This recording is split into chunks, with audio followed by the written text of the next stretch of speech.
Doug here with Two Salt Travel, and today I want to show you how to tie the Nofstger Soft Hackle Bugger.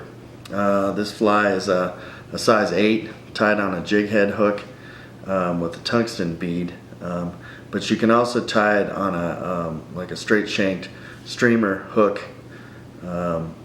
This is a variation on a woolly bugger. It is a great little stillwater pattern.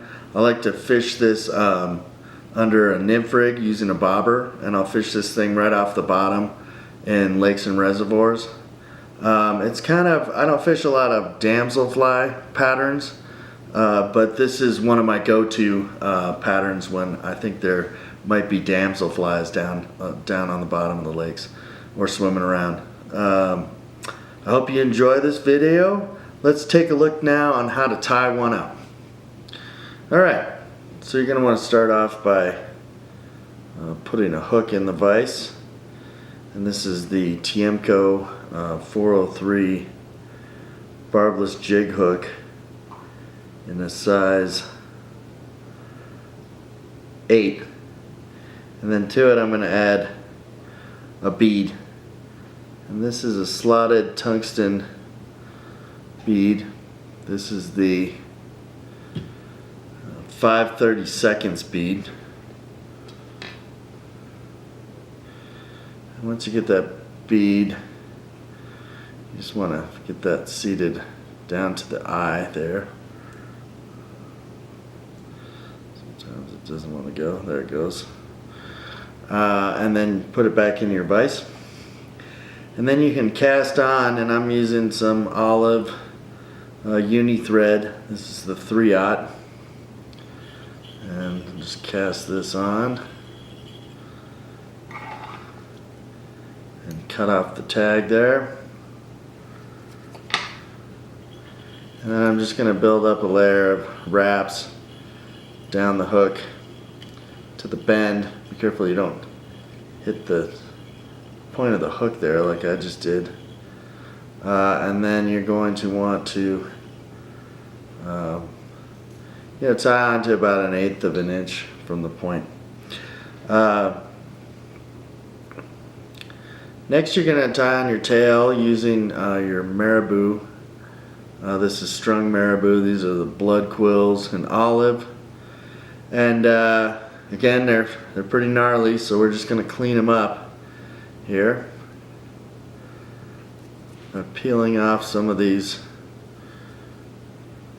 kind of wild feathers there at the base of the feather, getting rid of some of those really clumpy and fluffy ones.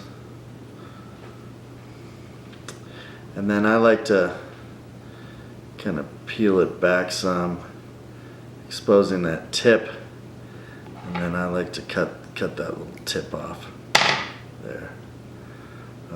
And then, so this makes for a nice tail. It's not too thick, not too sparse. And for the hook length, you're just going to go a little beyond the length of the hook. You know, like a hook and a quarter. You know, maybe a hook and a half. And then you're going to tie that on with one loose wrap and then a few tight wraps, and then you can cut off your excess feather there. At this point I like to add a couple pieces of the crystal flash, and this is olive crystal flash. I'll tie that on like so, and I'll put it on your side there first. Capture that. Oopsies, I'm having some issue with my thread there. And we'll just wrap it back here and come back again. Capture that crystal flash close to the tail. And then you can clip it off about the same length as the tail. And then I want to do the other side.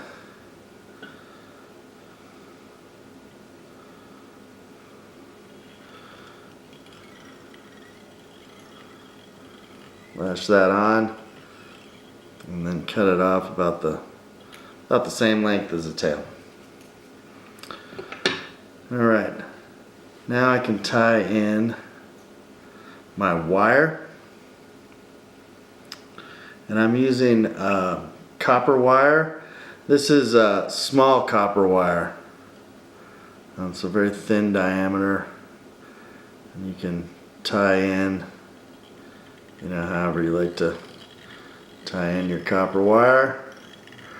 Get back to the tail there, and I'm just going to put this aside.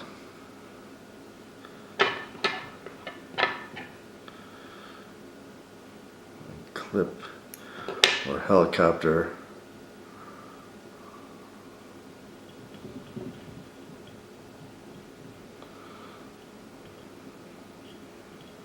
Yeah, I'm just going to cut it.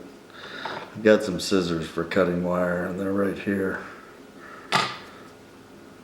Okay. Alright, next you're going to want to tie in a grizzly hackle by the tip. And just kind of peel that back, exposing the tip there. And then tie that in. Again, right to the base of the tail there. And then you can get rid of your excess. And then you're going to tie in your variegated chenille in olive.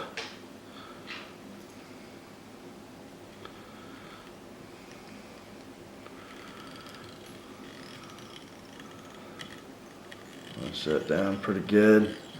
Again, I hit the tip, the point of that hook with the thread, so just be careful of that. That's a real bummer when it breaks off like that. And now I'm going to tie in some lead wire, and I've got some .010 lead wire. Nothing too bulky. Just want to kind of keep the profile of this pretty slim, if I can. And I'll leave a little, I'll just stop short of the bead right there, so that I leave a little depression, and that'll help me get my material in. And then I can helicopter that wire off. That one didn't quite clip very good for me, so we'll just cut it off. Alright, and now I want to advance the thread forward over those wraps of lead wire, just creating a nice little base there, and just kind of building it up a little bit so it's somewhat, again, I gotta keep hitting that point of that hook there. I gotta be careful of that. I don't want to break off while I'm tying this thing. And I can just kind of build up the body a little bit here to about what it is at the tail. And I'll advance the thread forward to just behind the bead. And then I'm going to take the variegated chenille, and I'm just going to go ahead and wrap that forward. Doesn't have to be super tight. You're just making a nice little body here. And I'm going to stop that just a little short of the bead. I want to leave some room for material in there. And then I'm going to tie that in like so. Lash it down once, and then I can really crank it down with a couple more turns and cut off the excess. Okay, next I'm going to advance the grizzly hackle forward. And actually I'm going to do this one opposite of what I just did with the chenille. I'm going to come the opposite direction here.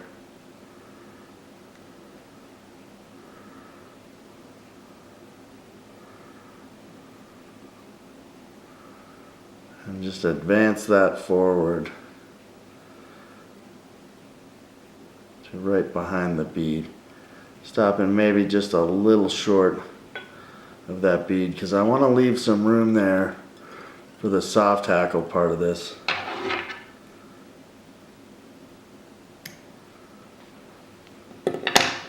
And then I'll do the copper wire, and I'll do it the way that I did, I'll do it opposite here of the grizzly hackle in the same way that I did the chenille. And this is just going to kind of hold all that stuff together. It doesn't have to be really pretty. The fish are never going to see it. It's just more to make the fly so that that hackle doesn't come unraveled when you're fishing it. And I'll cut that off with my dull scissors here. Okay, so here we're ready for, and if you kind of mash down that tail, I like to splay it back out again by just shoving my thumb in there. So we're going to put the soft hackle on, and that's going to be a partridge feather, and I just want to make some room for that by kind of clipping back at an angle here. Some of these grizzly hackle fibers just at the front of the fly. I just want them to be able to kind of taper back without hitting all that grizzly hackle too much. So you're going to want to choose a partridge feather where you're not going to have too much of the fibers sticking, real far down the hook. So you're going to want to choose a feather that's not too big. This is kind of down near the neck there, and I just kind of want it to be maybe a little bit more than the gap between the hook and the shank. And so I prepped one of those already. And you want to just get rid of these kind of, really fluffy fibers right here. Just pull those right off. And do the other side too. Pull those right off. And then I grab it by the tip here, and I just kind of want to pull some of those feathers back like so that I can tie this in by the tip. Here I already prepped one. I'll go ahead and use that. I'm going to tie that in. And you want to tie this so that there's a little curve in those feathers. You want that curve going backwards. So I'm just going to kind of tie this in. Right like so. And I don't want to get too crazy on the thread there. But just lash that thing down pretty good, and then you can get rid of that tip there. Okay, it appears, oh, here are my hackle pliers. So grab this stem with your hackle pliers like so, and then just kind of carefully you're just going to wrap those partridge feathers around, creating a nice little soft hackle there. And I didn't get quite as much of a turn around there as I wanted, but I will go ahead and lash that down like so.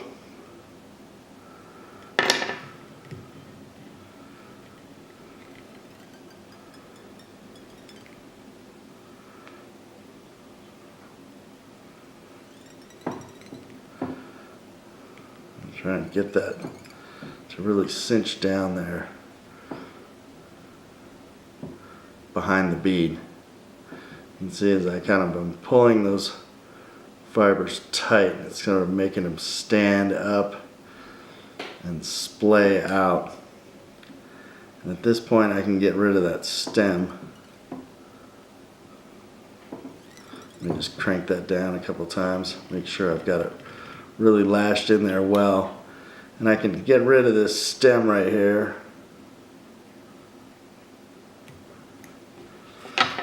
And now I'm ready to whip finish this bugger. Grab my whip finish tool, And I'm just going to kind of pull these feathers back at the same time that I whip finish it. Trying to build up a nice head behind that bead.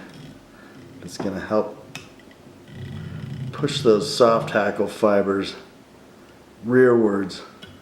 And really try and crank that down. Getting those threads to kind of sit down on one another. And then I can cut off the excess right there. Thread. Next I like to put on a little bit of super glue. Just to kind of hold everything together. And hopefully that whip finish won't come apart on me. This is Gorilla Glue. I just want to get it in there and just kind of paint those thread wraps as best I can.